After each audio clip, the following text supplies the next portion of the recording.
So I'm going to talk today about emotional intelligence. Emotional intelligence. You know, I used to think that you had to be really smart to be successful. And notice I said I used to think. You know, back in high school, I went to a private Catholic high school in Fort Lauderdale, Florida. An incredible school, very well known for sports, St. Thomas Aquinas. And a lot of people in that region, a lot of really successful people sent their kids there. I remember there was kids that when they turned 16 years old, I remember this girl got a Toyota Supra. It was like $150,000 car for her 16th birthday.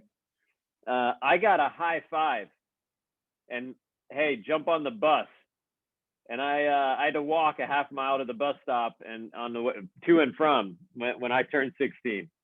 And so I wasn't in that group, to say the least. But I used to think, getting around some of these people and seeing some of my, at that point of my life, friends, I used to think that I had to be really, really smart and have really high grades.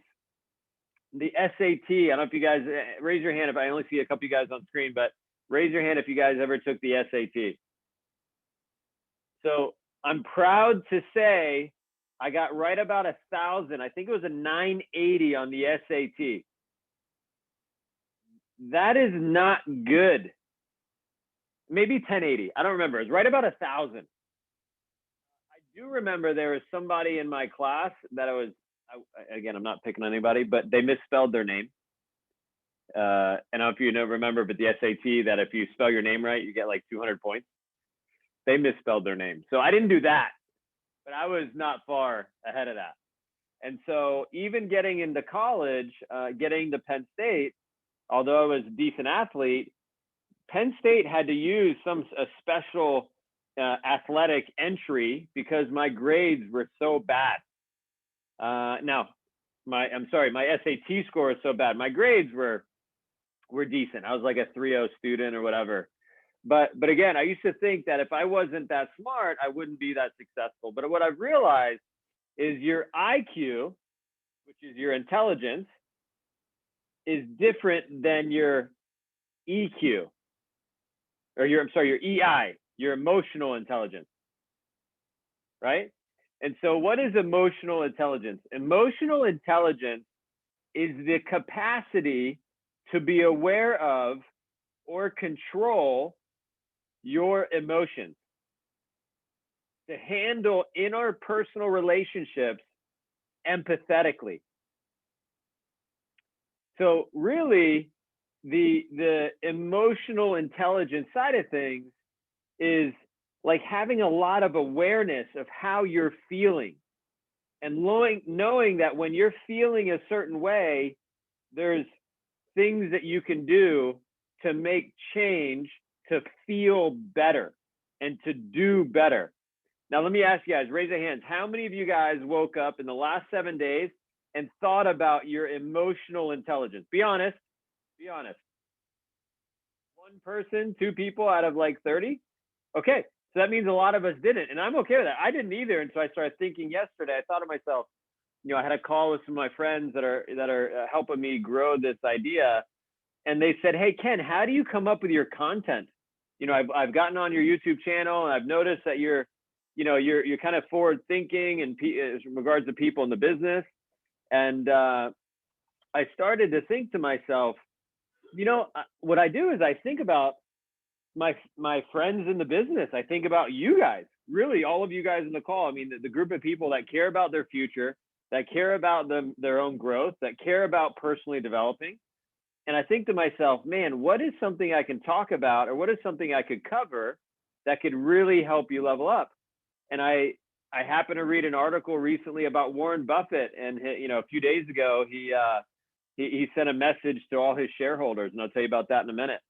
But so the EI side of things, the emotional intelligence side of things, there's a ton of studies that show that your emotional intelligence is a direct correlation to how successful you are in your career.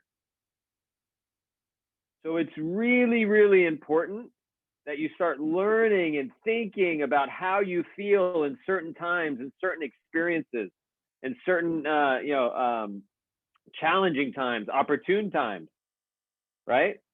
And, I think and I believe, and one of the interesting things I read about was the emotional intelligence side of things is something that you can absolutely learn how to handle. Where IQ, they have studies, that say that IQ, some of it is inherent, some of it is just it's how people are born. They're just good at certain things. But the emotional side of things is definitely something you can learn. And I'll tell you, one of the interesting things that I think about, you guys know this about me for the most part, and if you don't know this, my number one goal in my life is to be a great dad and a great husband, by far. Number one goal is to be a great example for my boys and to help them level up their life. So when they look back and they think about Pops, they're just so proud of not only the business I built, but how I teach them how to think and how I've helped them, accomplish their dreams and accomplish their goals. And I think about the differences between Brady and Mason. Brady is more stoic. He's more subtle. If you guys get a chance to talk to him, meet him, he won't say hello to you right off the bat. He'll just he'll feel you out for a little bit. And then once he warms up to you, he'll start talking and he'll be your best buddy. And he's an incredible driven, it's so funny. We watch movies a lot in our house. And, when it comes to Mason and Mommy, they're halfway through the movie, they're passed out. Brady's like, I am finishing this darn movie. He's like, even though he is exhausted, he is like, I'm going to finish the movie. He's up late. He's going to do this. He's like, if he sets a goal, he is going after it. And then there's Mason, who is very different in that he is so in tune with his emotions. It is incredible to me. So in the mornings, I dropped him off this morning to school. So we have this little routine we do where he's like, okay, Daddy. And he created it. He's like, okay, Daddy, give me a hug. And I go, And then he's like, wiggle, wiggle, wiggle. And he goes, and he goes, give me a kiss. Mwah, mwah, mwah, mwah.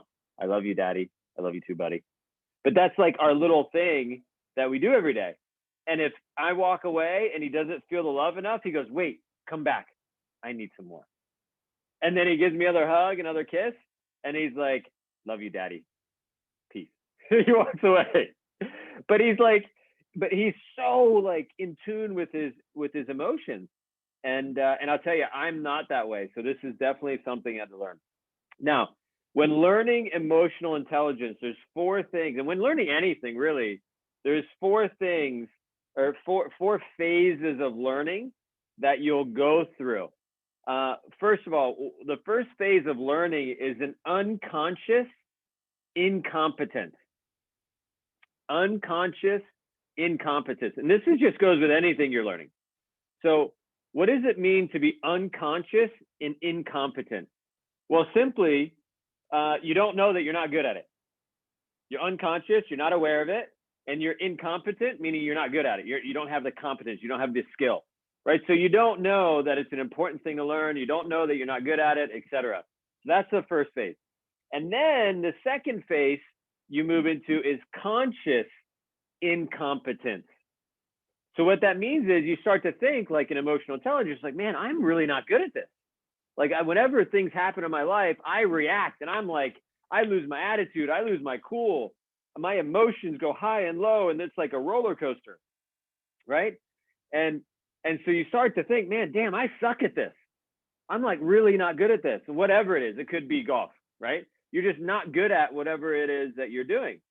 And then you say, no, I don't want to live this way. I don't want to be this way. You draw the line in the sand and you start making decisions to get better at the skill. So then you move into conscious competence, right? So you're aware, you have awareness around it, and you're starting to make progress. You're starting to make decisions to learn how to respond. You're starting to make decisions in your daily life that you're learning how to improve certain skills. And in this scenario, you're starting to make decisions to control your attitude, control your emotions, control your mentality, how you look at your day, how you attack your day, how you think about your day, how you respond to your day. So, and you start making progress. And I'll tell you, this phase of learning anything is like so exciting.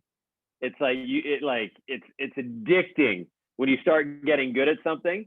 And I know you guys, a lot of you guys are young, so it's like, you know, in your first few years of having a relationship, I'll just say that because this is on YouTube, and then you start doing certain things and you start practicing certain things, and then you start getting good at certain things.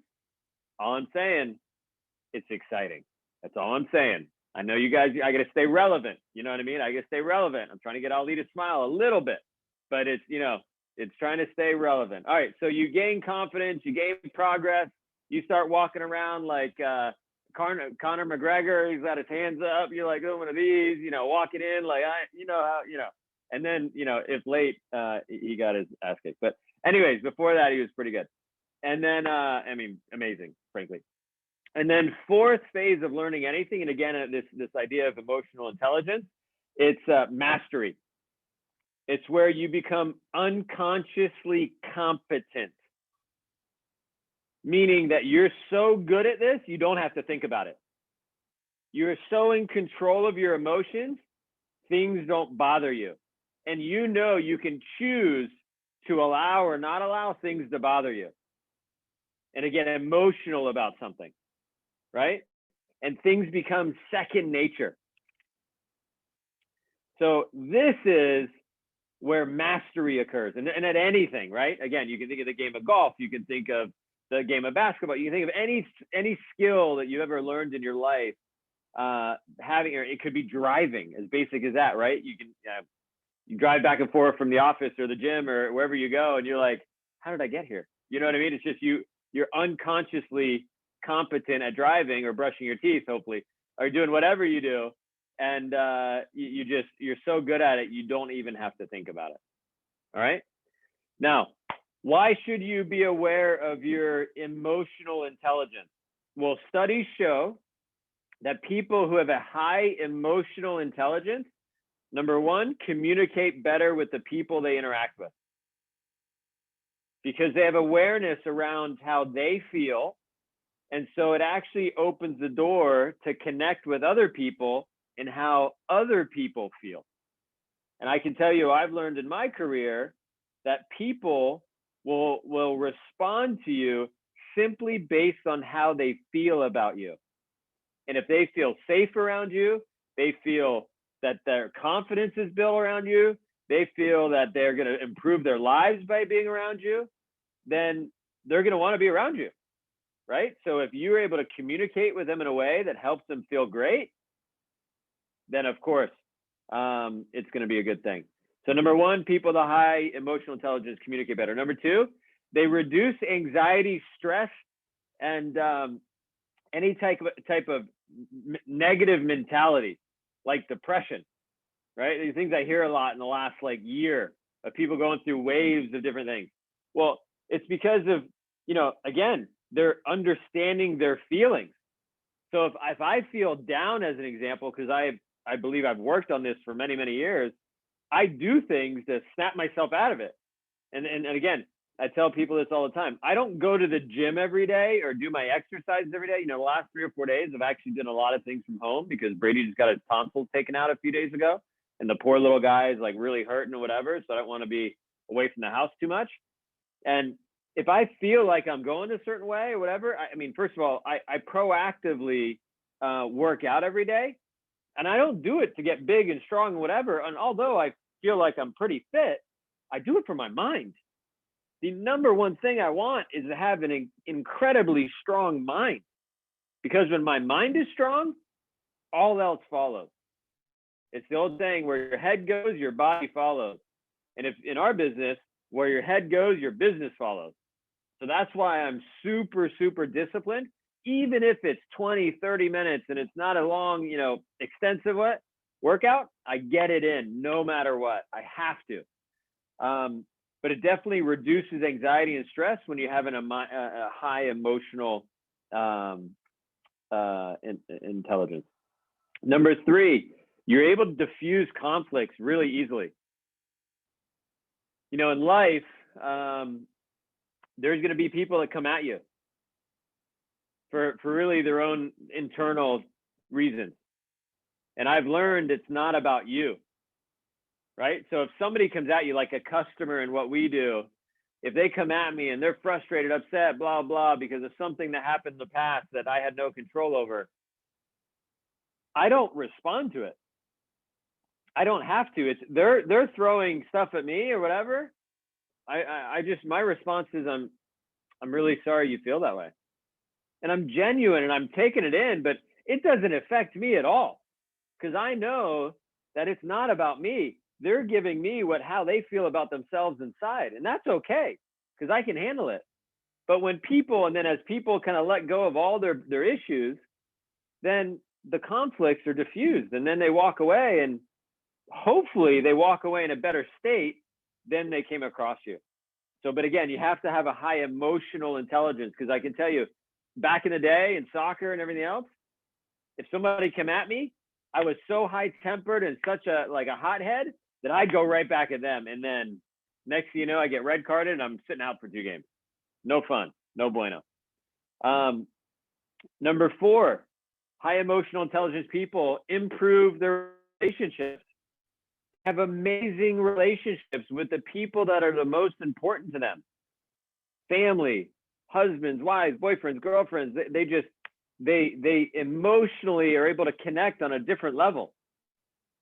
And I'll tell you what, when you feel like, there's an old saying, I'll tell you guys, there's a girl in Colombia back in the day when I was like 13, 14 years old that I fell in love with.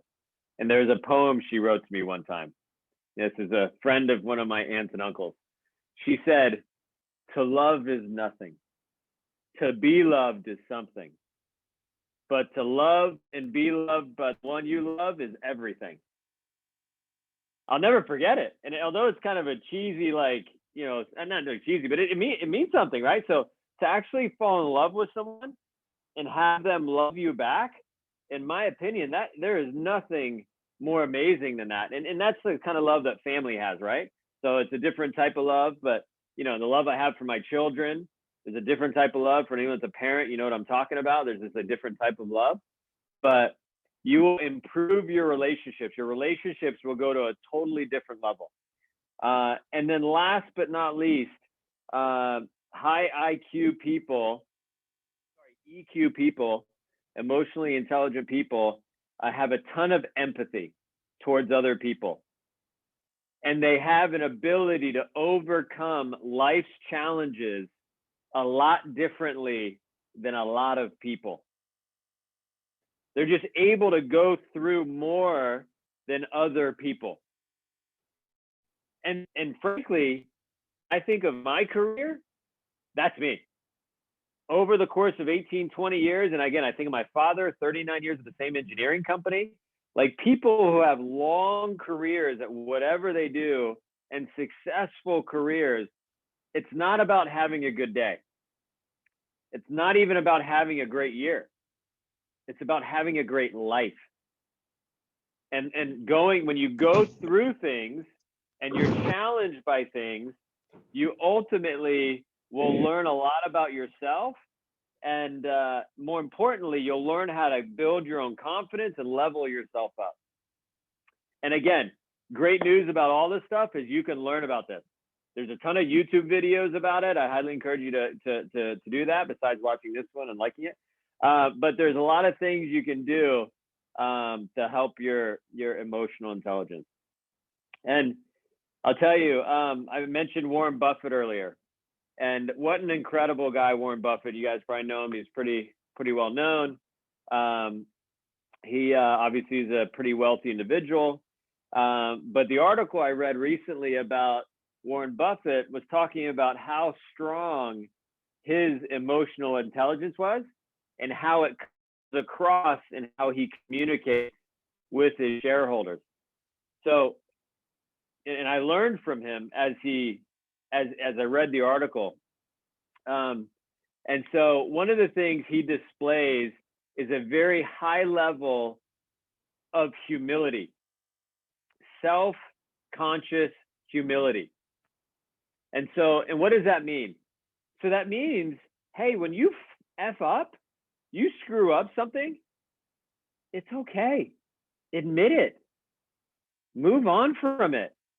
Don't beat yourself up over it, right? We screw up a lot. I know I do. It's almost like multiple, 10, 20 times a day. So, but the high emotionally intelligent individual is going to laugh it off and is going to, hey, take the lesson, learn from the lesson, but ultimately not beat themselves up so much that it actually continues to drag them down. And it's kind of the idea of a baseball player going in a slump. What's a slump? A slump is just a headspace. Their skill is no different than 2 days before. It's just they think that they're not hitting the ball well, so they keep missing and they keep striking out, right? So it's hey, listen, you can't change yesterday. You struck out.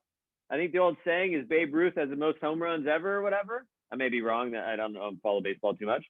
But he also, I think there's a quote about him. He also had the most strikeouts, right? So he's got to get in the box to swing at the ball, and you got to swing for the fences if you're going to hit the home run. But you got to have a ton of humility. And so in the article that Warren Buffett sent to his shareholders, it was just 2 or 3 days ago, he openly talked about mistakes. And he talked about a company he bought for like $2 billion or something. That was a total flop. Like imagine you purchase something like, I don't know, pair of shoes, $50. Yeah, shoes, they broke, whatever. You buy a snowboard, I don't know, whatever. You buy something and it doesn't work out. This dude bought a company that was an absolute disaster. And as he talked about it in his letter to his shareholders, he was very open about it and talked about, hey, I really believed in this business. It was great, whatever. And it turned out to be not the best investment, But think about that. This guy's the wealthiest man in the world, one of them, and he's got incredible investments. But he got good at investing by picking wrong, essentially. So openly talk about mistakes. And the other piece is when you make a mistake, okay, cool. Come with a solution. Come with how you're going to make changes moving forward, right? Okay, if I screwed up on, I don't know, in our business, training someone or a scenario with a customer or whatever, hey, listen, I really screwed up on this. This is what I learned from it. This is how I'm going to change moving forward, right? So the interesting thing is they say that the definition of insanity is doing the same thing over and over and expecting a different result. The key is I tell everyone that I work with directly, hey, I'm okay with mistakes. One-time mistake, no worries. Things happen. But if you do it twice, okay, now it's a decision. Now you allowed it to happen. You made the conscious decision to do it again or not do it again. So now that's on you, right? But learn from that first mistake. And if you do that in business, you're gonna speed through very, very quickly. Now, again, emotional intelligence. How does it start? What are things you can do? And we talk about this a lot. It starts with your thoughts, how you think, what you think about. What I think about in the morning. So give an example about this morning. And again, Sarah and I have been up and down a little bit in the middle of the night because we got to give Brady medicine. We got to give him, Tylenol and different things. Because literally when you get your tonsils taken out, his throat was cauterized. I don't know if you guys know what that means, but they burned his throat. So he obviously his heels inside of his throat. So he's eating ice cream. And although that's nice, it's still pretty painful. And he's up and down a little bit. And so, although the sleeping world hasn't been the best, I woke up this morning and, I took some extra time to get my head on straight because I didn't get the right sleep. I had a couple guys ask me to go hang out last night, and in a normal circumstance after team night, I would have gone and had some drinks and whatever. But I knew what the night was going to hold ahead of me. I knew there's going to be a time I wake up at 2 or 3 o'clock in the morning to help out, a little bit around the house. And I knew it. Brady'd wake up at 7, 8 in the morning or whatever he did, and he wouldn't be feeling well. And I wanted to make sure I was good to go for that. But what you think about is important. What I think about is the 2022 World Cup and how awesome it's going to be for the third time that I'm going to take some of my friends to sharing that experience. What I think about is the property I have in North Carolina and breaking ground when I get promoted to senior national and building the house. And my brother and I talked about it a little bit. We were on our trip to Utah last week. We went snowboarding for a few days. Yeah, he's like, hey, I mean, if you wanna build on that property, it's on you, buddy. Like, it's all you. We obviously own it together or whatever, but you know, he gave me the green light to do whatever I want on the property. We have about a half acre in the mountains in Asheville, North Carolina. It was a dream of my father before he passed to build a house there and have it a place where we can go and be a family. And so, you know, I think about that. I think about, hey, what do I want the house to look like? I'm already kind of dreaming about having, you know, the downstairs, having 4 or 5 TVs. So when the, you know, football games, sports games are on, I have like my man cave downstairs with the ping pong table and the pool table and the flat screen and the bar and whatever. And you walk out in the back terrace and there's a hot tub out there overlooking the, you know, the ski resort that it's actually sitting on. It's a golf course in the summer and a ski resort in the winter. Like I'm like designing it in my mind, right? But I think about that in the morning when again, my emotional side of things, my thoughts. I know when my thoughts are going to a crazy place. And again, I'm a little bit more tired lately because of this stuff going on in the house. I'm a little bit more on edge because my emotions. I just want to remove the pain that my son's going through, right? But you can't do it. I just have to like be strong. And so I take extra time for myself to get my thoughts straight. And because I know it's going to impact, secondly, my emotions, right? When my thoughts are right, my emotions come next. So when I'm thinking right, and I have all these things I'm moving towards, I'm going towards, it's not about the past. It's not about yesterday. It's not about last week. It's not about last year. It's about today and where you're moving forward, right? And what I'm thinking about is, hey, emotionally, man, how freaking amazing is it going to be when my brother, we just spent again a week in Utah doing our thing, and I'll tell you, I'll be transparent with you guys. When I was leaving, I was like a crybaby. I was bawling my eyes out because my brother is like, he's my family, right? And when I was walking away from him, my wife looks at me and she's kind of held my hand. She goes, we'll be okay. I was like, I know, I miss him. I wanted, like, this whole time, my kids spending time with their nephews, like us skiing. We had some incredible conditions. Like, I was emotional about it. And I want to have that feeling again. Although it was a negative feeling, I know that came after an incredible experience spending time with him, right? So I want to get fired up about, okay, 2022 World Cup. All right, building this house, where I'm going. And then from the emotional side of things and having awareness of where I am now and these things going on in the house, it's then going to kick me into action, right? So when I took 5, 10, 15 minutes this morning before I got things moving, I wrote in my journal, did my thing, then got up, got Mason to school, hit the gym, and I had a really, really good workout. Really good workout. And I pushed myself. I followed my app that I do, doing my thing. So I'm taking actions. I got my smoothie here, my normal routine. It's funny, I walk in a tropical smoothie between 9:30 and 10 typically on a daily basis. The girls behind the counter, because I ordered on my app, they're like, hey, Ken, good morning. Hey, good morning. They have my food ready. They got my tropical smoothie ready, and I walk out. It's my routine. I got my whey protein. I got my smoothie. I got my breakfast going, and I got a second one today. So Brady obviously could have a smoothie because he's not eating as much as he normally does. But again, actions get kicked in. And then I show up to this call with a ton of energy, ton of positive energy. And again, my hope is it goes into the 4th phase, which is helping people get results, right? Helping myself get results. So when I think right, I have an awareness around my emotionals. I have a strong emotional intelligence, creates great actions, no matter where I am in the state of mind I'm in, and then ultimately creates the results that will help serve me and help serve you guys and help you move forward. So that's what I put together, guys, as far as emotional intelligence. I appreciate you guys hopping on. I want to go around the horn real quick. I know we have some familiar and unfamiliar faces. I want to spend just 5 minutes of just feedback. I'm curious what you guys took away from today's call and how it helped you, and something that maybe it'll apply to your day, apply to your week, as we take on. It's already March. Can you guys believe that?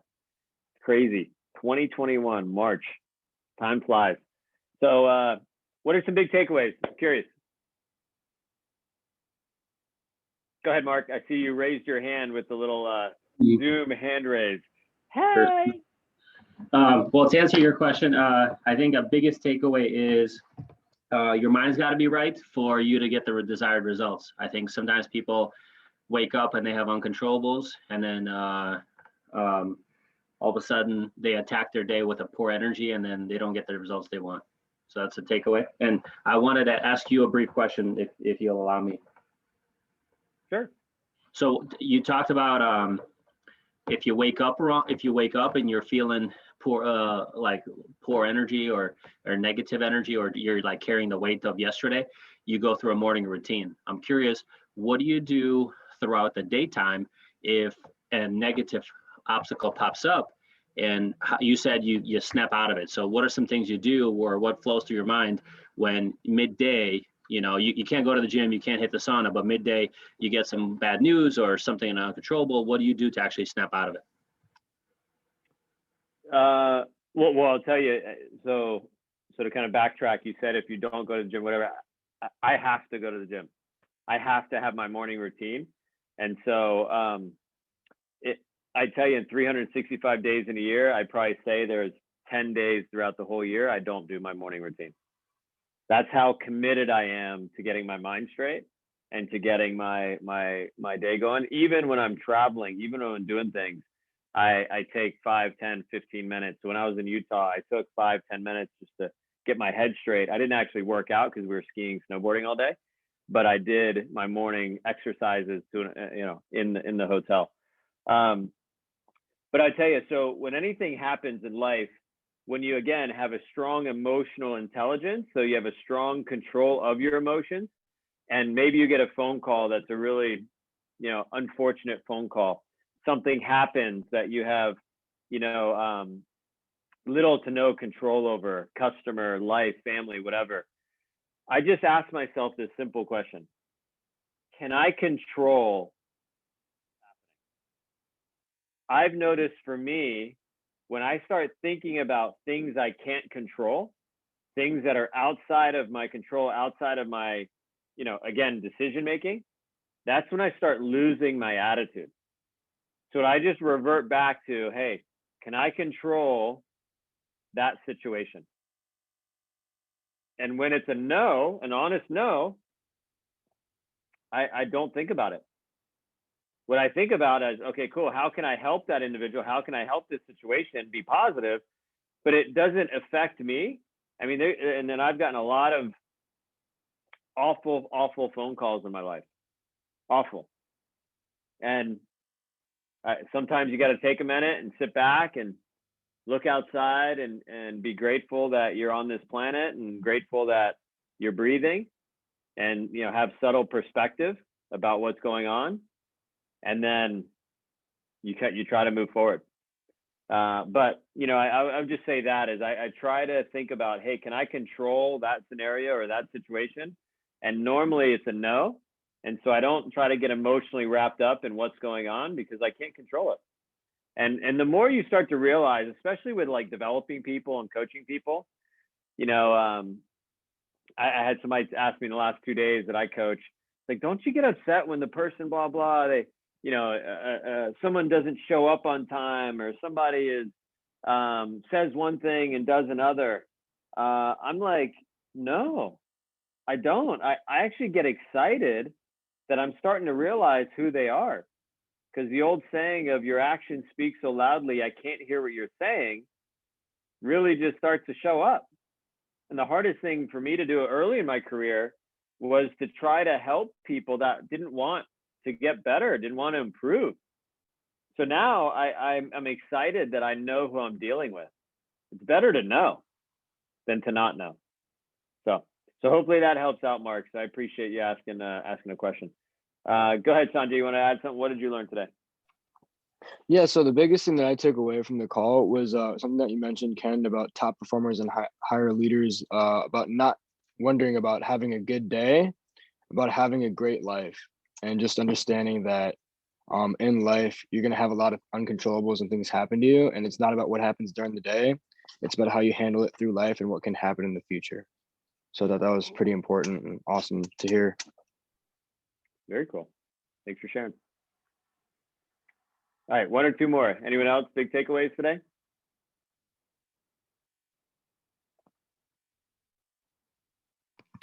Yeah, I'll just I definitely agree that it really does start with the morning, and that since like the last few weeks I've been kind of writing down a few things that I'm grateful for in the morning, just something little like that. And I mean, even this morning I got down in the basement for like 30 minutes just to kind of get loose, trying to make some changes. And I always thought I'd be more exhausted after working out in the morning. That's why I always avoided it, but it was actually the opposite, which was a little interesting. So yeah, and that's exactly what happens. Is and I don't know if you guys know, have you guys ever heard of the guy Dwayne Johnson? You guys know that guy, The Rock? I don't know if I ever told you guys, I literally met The Rock back in college one time. I was working out in a gym in South Florida, and I was training for soccer, whatever, and I was running in the treadmill. And he walked in the gym, and because you run a treadmill sometimes facing the front counter. And I'm like, man, I know this guy. And keep in mind, this is back in like 99, 2000, before he's The Rock, right? This is like WWF's time. And he walks over, he's got his shades on, and he's like, does his little eyebrow raise. And I'm like, holy shit, that's The Rock. And the girls behind the counter like, The Rock, And then next thing, he works out and does his thing, and I work out. I didn't see him. 2 nights later, same time I'm working out. I was doing my 2-a-days back then, and I'm running on the treadmill, and I see him again. And at this time, the gym was like closed at 10. It's actually kind of winding down, and he's like literally right next to me. And as he's doing the leg press or something, I was lifting and doing some dumbbells, whatever. He looked at me, and I looked at him. I was like, hey, I waved at him. He took his headphones off. He said, what's up? I was like, hey man, I don't mean to bother you. All I can tell you is my college roommates are big fans of yours. Do you mind if I get your autograph? And he's like, sure, no problem. He's like, where do you go to school? And I was like, Penn State. He goes, I see your little binder there. Are you an athlete? And I was like, yeah, I play soccer there or whatever. And we talked for like 15 minutes. And I was like, he's like, yeah, no problem, whatever. He's like, if you leave before I do, whatever, then, if you want to leave, just no problem, do your thing. And he literally was up front waiting and talking to the owners of the club or whatever. And as I walked out, I chatted him for 10 more minutes. And I literally asked him, I said, what's one thing that you would tell someone in college that wants to make it? And again, keep in mind, this is WWF. This is before he's like the sexiest man alive and a multi-millionaire, billionaire, actor and Hollywood. He's like #1 actor for a long time. And he says, don't ever forget where you came from. I remember, when I was in WWF and I was going around handing out flyers to get people to come into the stadium as a wrestler and living on ramen noodles before I was ever on TV. So don't ever forget where you came from. My mom always said that to me growing up too, is don't ever forget where you came from. And the reason I'm bringing that up, John, you talk about working out in the morning. If you watch any of his YouTube videos or anything he does, he now has this big gym in his house that he has his own facilities and whatever. But he was known when he did his movies that if the movie production started at 7, he'd be up at 3, 4 a.m. getting his 2-3 hour routine in or whatever he does with working out. Although he may have flown all night and whatever, it is like super high discipline and getting his mind straight to be at his best. So couldn't agree more. The morning is a huge impact on the day. Okay, guys. Well, I'm going to let you guys go. Happy Tuesday. Thanks for jumping on. And again, thank you to all of you that have already jumped on our YouTube channel, subscribed to the channel, liked all the videos. I appreciate you guys. Have an amazing week. Same time next week, 10 a.m. Invite some friends, and we'll see you guys there. You guys have a great day. Bye-bye.